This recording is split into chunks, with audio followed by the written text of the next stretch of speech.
Welcome to Metal Wani and Metal Nation Radio. This is your host Vitek here with the Norwegian Progressive Metal giants LEPROUS, and we have Einar Soldberg with us. How are we doing? How I'm feeling? I'm feeling very fine today, and you? I'm doing really good. Now, before I begin the interview, you gotta tell me this. What's there in the Norwegian food or air where we get bands like LEPROUS, Circus Maximus, and the black metal legends? What's that special in Norway? I don't know. I don't think it's anything special, except that it's just that in Norway there is it's quite easily accessible with rehearsal rooms, and it's like there are some. It's just a country where it's kind of where you can, to a bigger degree, pursue your passion than many other countries. I mean, so because you get some governmental support sometimes for bands. So I mean, it's not that Norwegians are more talented than others. It's just that it's maybe easier to do music here than many other places, maybe. Right. So many people are doing it. So the more people who does it, the higher the chances are for getting something nice. That's awesome. Now, you just got a few weeks left for the release of highly anticipated album, The Congregation. How excited and nervous are you feeling right now? Nervous? Absolutely not. But very excited. I mean, for us, the album has been out for a while already in our heads, because when we received the master, the album was finished, and then we're kind of, and we're really, really satisfied with the results. So, I mean, and so far, all the response we've gotten from media, etc., has been all very, very positive. So, I mean, I'm not nervous. I'm never nervous before a release. It's just like, it's going to be good for the masses to be able to hear it, I think. That's absolutely true, because I got the album a few weeks back and I've been listening to it all these weeks, and I have to say that you guys have set the bar up, real high for the progressive metal scene now, not just by creating a unique sound, but you guys have created an original identity for you, for themselves. So how happy would you be with the final product that is The Congregation? Well, firstly, thank you very, very much for the nice words. I'm extremely happy actually with The Congregation, and I've never been so happy with an album before, because this album is a result of very, very, very hard work and countless of hours of structured composing and just really, really, really we did very, very deep in ourselves this time to get things as really, really as good as possible. And I think the amount of hours spent on this album is probably twice as much as the two previous albums together. so the amount of hours. So it's really, it feels so good that it's done, and that I'm so proud of the results. So it's I'm very, very happy. Now, seeing you guys play, coal material, it was a very good, initiative, because while playing these coal material live, it seemed that people enjoy a lot. And I had an honor of seeing you guys at Bangalore Open Air in 2013. Yeah. So it was an honor. So this one, I think, The Congregation material is even, amazing to see how this is going to be played live. Yeah, it's actually, we started with it a while ago, and I was at rehearsal the last 3 days now. We rehearsed during this weekend every day, and now it starts really sounding like something that soon is going to be ready to be presented live, at least. I mean, it's really, really, really difficult material to play. It's the most technical album we've done so far, so it takes a lot of patience for us to just take small sections at a time and just to perfect it. I mean, it's not only to play through it for us; it's just to give it even an extra dimension live. So So I think it's going to be an album that works very well live, but for us it's going to be also very challenging to perform it. That's true. Like you said, it's highly technical, but I like the way you guys have balanced technicality with those deep, mysterious, that somber atmosphere. So what specific sound was the band going for, on this particular album? In the beginning, we were not completely sure, because what I learned is that on the first stages of writing an album, there is not that many. Everything is so random. I mean, at that stage, when you're just creating something out of nothing. Right. So at that moment, you just need to create and not think that much about the form that it will take.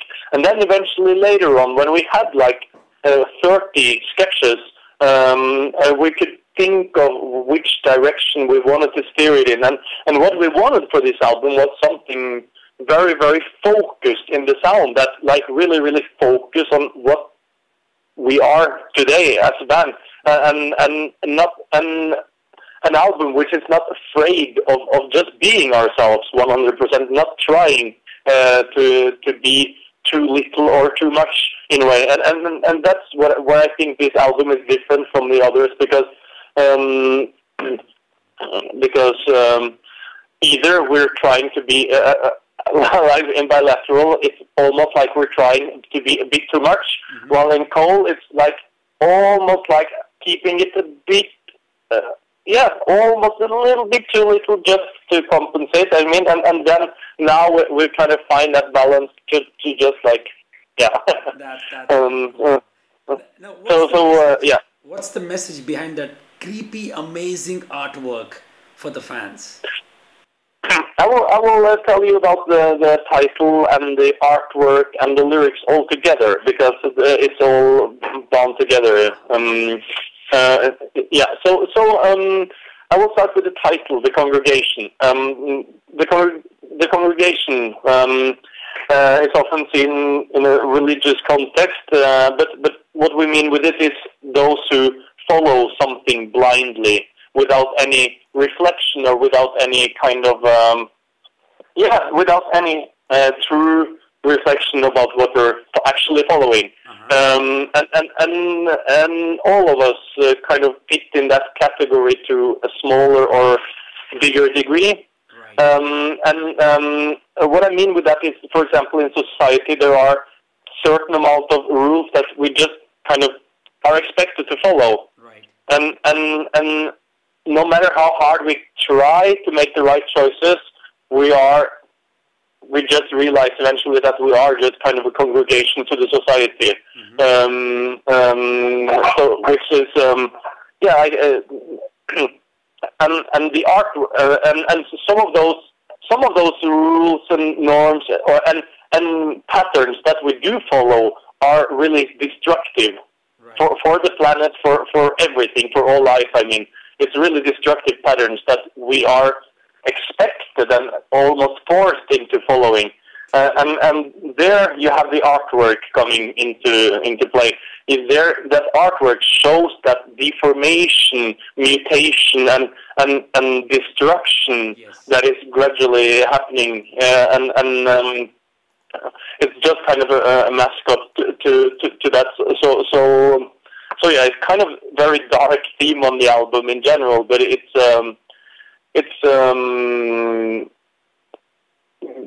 think it also sticks together well with the music, both the cover and it's a very melancholic album, to say it like that. It's kind of a bit hopeless. That's awesome, because I have to tell you this, that a special shout out for unanimously, you guys have put in one of the best albums of 2015. It's been 4 months and I just can't stop listening to it, and I have to say, thank you so much, that I would nominate your vocal melodies for a movie soundtrack. I swear. Okay. I mean, I would be up for the challenge if the right offer came along. That's really cool, because the way your vocals go along with the odd time signature section, and then you have those amazing melancholic vibe coming in together with the other guys, Owais and now Bard. My God, what an amazing drummer! I love the way he uses those toms and the kicks into a, that amazing combination of his skills which he uses is phenomenal.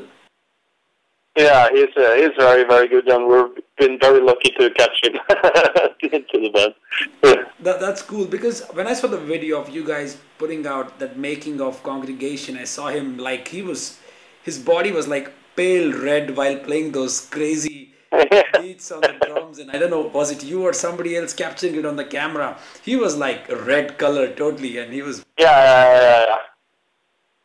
Yeah, he's sweating. I mean, he had incredibly long days in the studio. He recorded the entire album in only 4 days, actually. So he has the days. We started like 9 o'clock and ended it around like 12 in the evening. So he was just playing drums for that amount of hours, like for 4 days in a row, and with that kind of rather complicated music and quite. I mean, what is important also for Leprous is it's not to only play something, but to play it with 100% conviction, and then you will get even more. I mean, it's even more tiring, but it's so yeah. He really goes for it 100%, and that's so cool. Absolutely. Especially many drummers in the prog, they are a bit too careful, in my opinion. That's right. He brings in a different touch to Leprous. I mean, with respect to your previous drummer on the first 3 albums, when I listened to the Congregation, it's something very different. I mean, in terms of drums, yeah. I myself being a drummer, I can realize what Bard has done on this album is really phenomenal, and pulling it live will again be a magic, and I'm sure fans are going to love it. I really think I really think also that those drums are going to sound awesome in a live context. I mean, with so we're I can't wait to start with the pre-production and to start figuring out how we wanna solve the sound live, so I'm really eager to start performing this and especially since you were saying there's a lot of toms on this album, so that's we have to spend a lot of time together with our sound engineer to get the perfect tom sound on this album. That's right, especially the toms. He's been using it a lot, and those variations are very, very creative, and to make it sound live is a very, a sound engineer has to do a very immense job in making sure it sounds really good. Yeah, exactly. That's awesome, Einar. And what's the plan of touring? What festivals are you covering, or is there any European tour coming up? Yeah, we're planning to keep ourselves very busy in the coming year. I mean, with touring. We have a few festivals this summer. We're playing the Forta Rock in Netherlands. We're having the B-Prog, my friend, in a very nice festival in Spain, and also something called Tech Fest in the UK.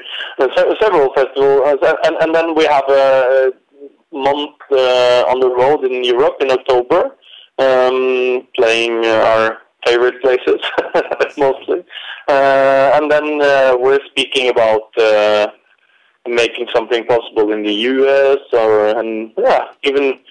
we're also checking the possibilities for Asia, including India. So we'll see what will happen. How was your experience playing in India? I'm sure you wouldn't have expected, feedback from the fans, but I have to tell you this.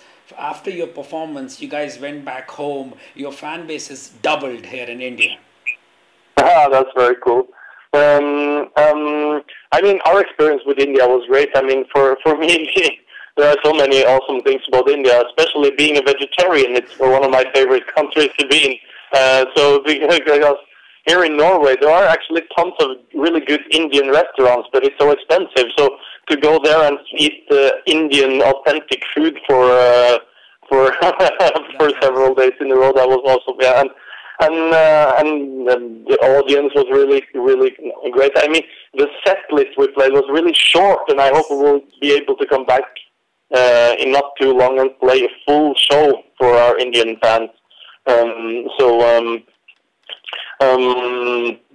So yeah, it's kind of we're going on stage. Oh, then we're off already before I hardly.